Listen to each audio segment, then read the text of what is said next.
Со одлука на Регулаторната комисија за енергетика, бензинот поевтини, дизелот останува со иста цена, а малку поскапи екстра лесното масло, додека мазотот поевтини. Бензините БС-95 поевтини за 2,5 денари за литар, БС-98 за 3 денари, додека дизелот останува со иста цена. Ова се должи бидејќи референтните цени на нафтените деривати на светскиот пазар бележат намалување кај бензините, а кај дизелот зголемување.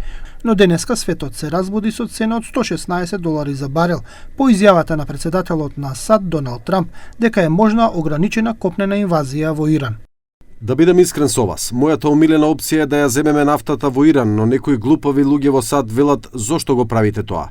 Но тие се глупави луѓе. Можеби ќе го преземеме островот Харк, можеби нема.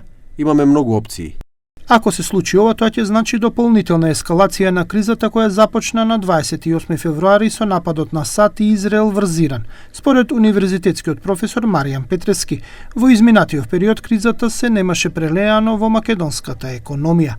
Но за разлика од пред една или две недели, сега ризикот не е само ценовен, туку станува се повеќе реален и повеќе вграден во очекувањата, не само кај енергенсите, туку и кај транспортните трошоци и реакцијата на финансиските пазари.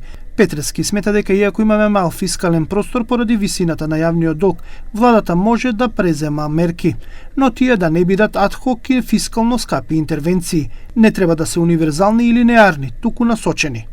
Пример за таргетирана мерка е, да кажеме, да се доделат ваучери за набавка на нафтени деривати или ваучери за покривање на потрошувачката на други енергенти или ваучери за набавка на храна на делови од популацијата кои што оперираат под границата за сиромаштијата или во некој ранлив сегмент, не неопходно под границата на сиромаштијата, но нешто околу таа граница. Бидејќи вообичаено за таквите домакинства учеството на овие трошоци во нивната вкупна потрошувачка кошничка е многу големо и затоа тие ударот од кризата би го почувствувале најмногу.